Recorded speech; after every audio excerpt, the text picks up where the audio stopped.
Today we're going to do some thrift flips of some items I think everyone is able to find. Cutting boards. It seems like every time I go to a thrift store or an auction, there's always cutting boards there to be made over. So stick around and watch and see how we transform these pieces, and you'll have to let me know in the comments which one was your favorite.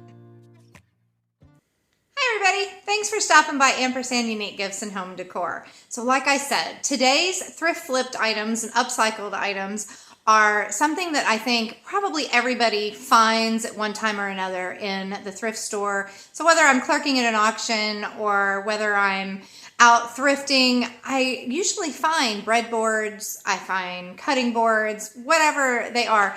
And so what we're going to do today is show you how to upcycle them. They've been thrown out, they are used, and nobody wanted them in their current state. So let me show you what you can do with them. So I will include the products that I use, but please feel free to ask me any questions, and don't forget to let me know in the comments which one was your favorite. So the very first one is a little thin cutting board that I picked up. It was definitely used. I'm just sanding it to get it a little bit smooth. It'll still have that patina, and then that you can see that it draws it out with a combination of the Waverly Wax in the color Antique and some chalk paint in the color Carbon, just mixed together to make kind of a wash. I do the front and the sides. I have something else planned for the back, so I don't even bother with the back. And I put that on and wipe off the extra, just giving it that old look. So don't anybody freak out. Yes, I am about to break the porcelain out of the inside of these ball jar lids. I have had baskets of them in my booth for about 2 years. I still have some left, but I picked out the ones that were in the worst shape to be able to do this, to upcycle into a combination with that cutting board. So again, you know, I know if anybody's cringing, those are the ones they just haven't sold. So I don't want to get rid of the patina, but I just want to seal it in really well, and I'm using some matte clear coat to do that. And then I'm going to finish off my cutting board there with the Varathane finishing wax, and I just give it a couple coats just to make sure to seal it in really well. So I'm going to drill into each of these just to make it easier to get the screw to go through, because I'm actually going to hook these on top of this board. And I'm going to use a diagonal flow here. I tried to think about using 4 and it just didn't go well, and I really loved the way it looked with 3 going diagonally across there. And I'm using a screw that has a flat head. I can't think what it's called, like a beveled. Anyway, so that it'll be flat across there. It's not a flat head, it's a Phillips, but you know, anyway, I literally can't remember the name of the screw. But it's so that when it's in there, it's not raised and it fits flat so that it won't interfere with my candle. So, all right, number 2, moving right along. So this one was really cute, but as you can see, when I began to sand it, the finish was almost completely gone. I'm actually only using 220 here, and you can see how easily it is taking that off. So I am getting rid of the strawberry pattern. I'm sorry to anybody that was a fan. And apparently somewhere I didn't film, but I used this Minwax in the color Dark Walnut to give this an all over, both front and back, stain, again going for that old look. And now I'm just cleaning this up, spraying this off and wiping off the dirt. Don't want to get rid of the patina, but I just wanted to get rid of the dirt, and I don't clear coat it or anything. I leave it exactly the way it is. Because of the way the handle works, where it turns the circle inside for the sifter portion of it, it wouldn't lay flat for me to be able to screw it on here. So I took a couple different drill bits and I didn't go all the way through. I just wanted to make a dent in here for that part that poked out to kind of have a place to sit. So I used a little drill bit and then switched to a larger one, and I just kind of go back and forth until there is a large enough hole, but that it doesn't go all the way through, so that when I push that down there flat, that portion of it sits in there. And so I drilled a hole through a little place on the bottom and a little place on the top, so that I can then hook these. And I am a pack rat, I'm gonna be the first to admit it. I love to save the old rusty, crusty screws that come out of things, because a brand new screw just wouldn't have looked right here. So the ones I got ended up being a flathead, and I did think that I could stick the drill in there and poke it through where I had drilled that hole, and I end up deciding that I was going to have to go and do it old school and use a flathead screwdriver there. But they just blend in perfectly, and again, they were just these cute little flathead screws, and I hook it both on top and bottom. All right, moving on to number 3. Look, see how fast and easy these are?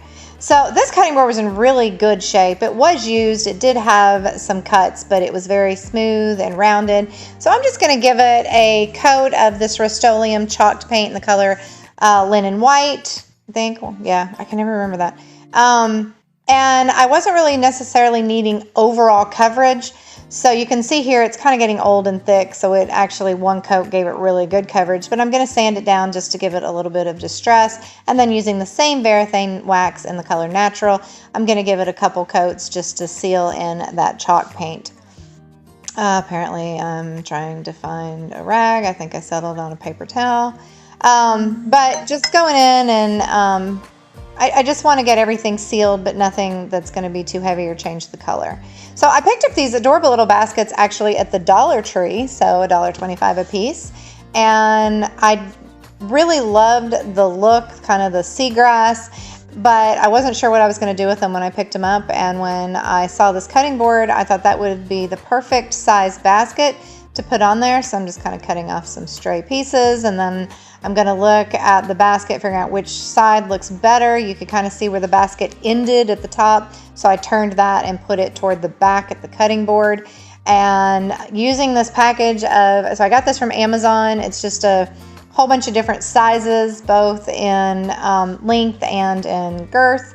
And I picked the ones that are not going to poke through the other side, but are going to have plenty of girth to be able to hold those baskets well. I mean, obviously you wouldn't put anything too significant in weight in there. I don't recommend, holding your bowling ball there, but just something that would be enough to hold it on for any lightweight items. And I put 2 in each basket to hold it on there. And again, you can see me just screw those on there. I went through the grain or the weave the best that I could to make sure it actually grabbed onto something and didn't just separate it out, causing the baskets to rip if you did put anything with weight in there. So that way it was actually through the weave and grabbed as much as it could to be able to actually, get that in there. So anyway, here we go. Hooking those 2 baskets on, put the bottom one on first because I knew I would be able to get the drill in between, and then added this top one. All right, the last project is the easiest. So I said this one is the easiest here. This is, like I said, it was actually out of an old Hoosier cabinet. I didn't have the cabinet, but I bought several of them at an auction.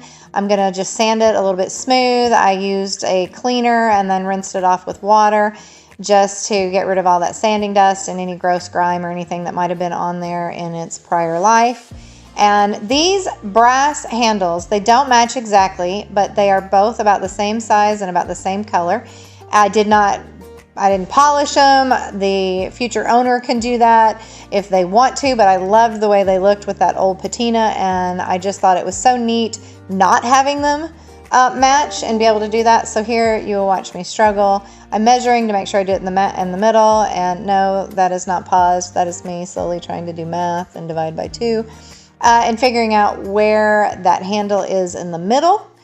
And I'm gonna mark that there. I'm gonna hope that it stays, and then I want to make sure that it sticks out the same so that it's not diagonal. And eventually I will get satisfied. Again, using those gold screws, I was afraid they were going to be a little bit shiny, but they actually did really well. They blended in. It wasn't too shiny. You can't tell that they're new. So, however, they did not stick to my metallic bit and keep falling. And now I'm concerned that I moved everything and decided to do 1 on each end before doing 2 on one end. And I still don't have the confidence that it's not straight. Now I'm trusting my eyes instead of the ruler. But going ahead and screwing that in, then I'm going to put the other one on, and here we go, slowly. Sorry, I know by now you guys are like, we know how to screw a handle on, so I'm sorry. Apparently I'm going to make you watch the whole thing. But I just love the way this turned out, but none of these projects are completely finished, so let's go inside the house and get them finished. So I'm going to start with the easiest one that I ended with in the prep work, and that is our new tray here. And I'm going to add some of these felt pads to the bottom. Thought about putting feet on it, and I really just wasn't feeling that.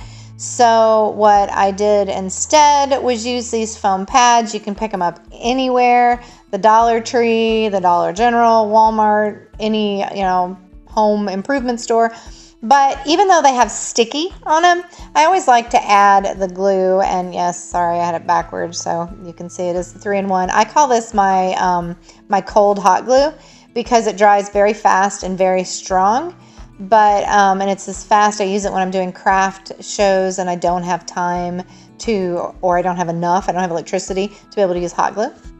So I'm going to put a little dab of glue in the middle of those for a long-term hold. And then it has that sticky that's already made on it that is for the immediate hold. And I'm going to put one of these on all 4, just so that when it's sitting on somebody's table or their buffet or wherever they're setting it, you don't have to worry about it just having that plain on there. All right, so we're moving in, and I apparently thought I was recording and I wasn't, so I'm jumping into the second one here. And I'm putting, this is a felt paper that has a sticky back, self-adhesive velvety paper. Oh my goodness, can't think. And so I just used a regular piece of paper. So this is me trying to use a dull pencil to write around a flimsy piece of paper. But I wanted to put this down inside those ball jars that are going to be my candle holders. So I'm going around, I'm cutting this out and making sure that it fits in there. And then I'm just going to use the sticky and stick it down in there. I didn't use any additional glue or anything because once it's down in there, I don't think there's really going to be anything that will pull it out or possibly have it fall off like the felt pads on the bottom of the tray. So by the time I finally get it pulled apart and then I finally stick it down in there. And I had forgotten to take anything to measure around the sides. Usually if I'm doing something like that, I would have done it before I screwed them on there.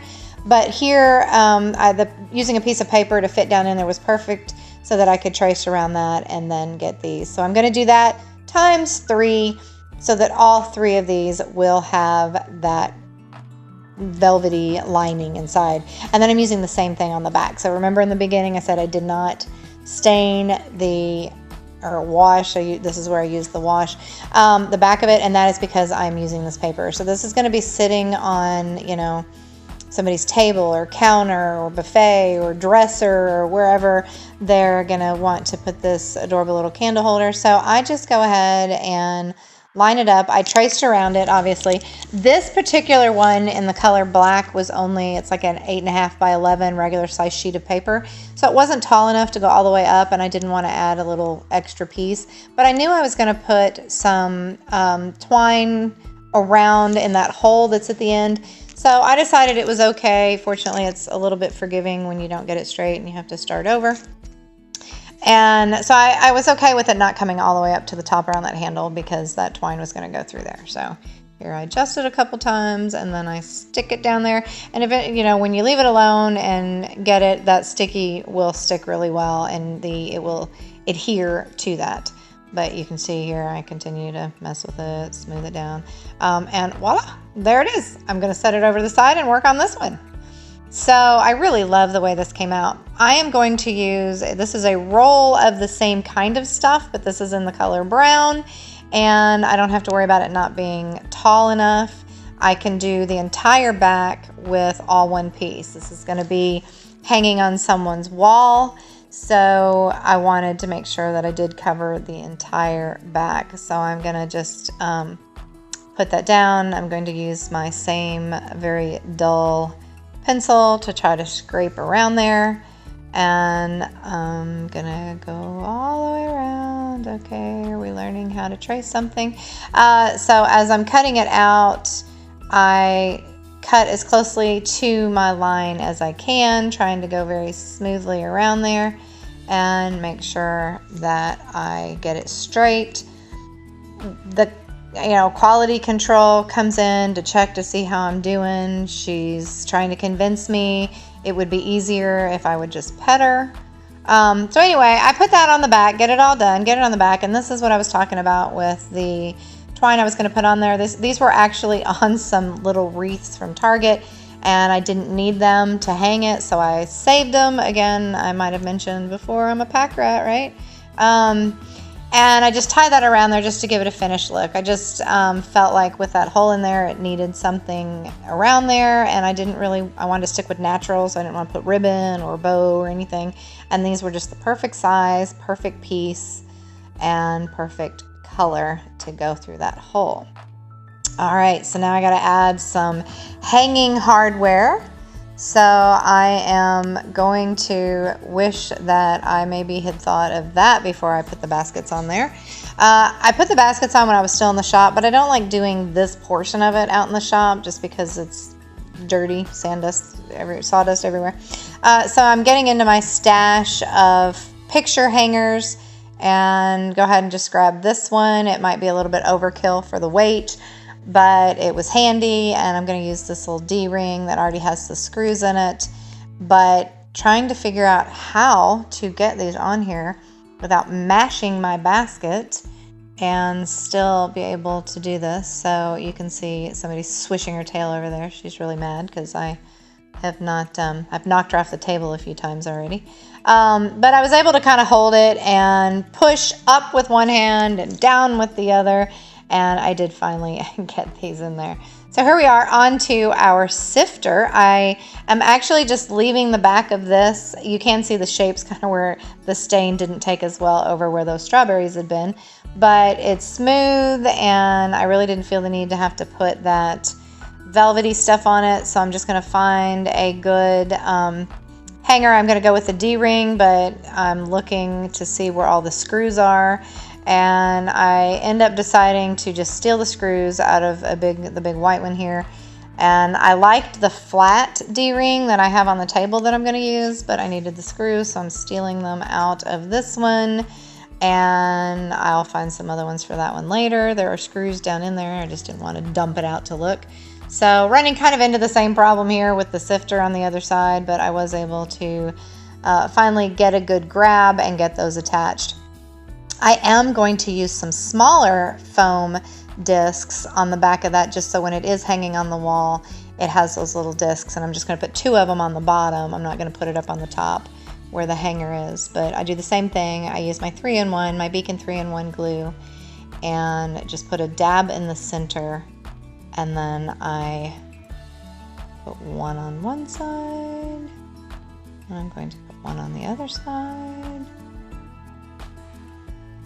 So here we go. You guys are so patient. Thanks for sticking around. I sure appreciate you. So as soon as I do this, I'm going to show you what they look like totally done. Thank you for watching. Take me out to California. Take me out to California. I feel the day is coming to an end, and my eyes are drawn to southern skies. And all the while I was trying to pretend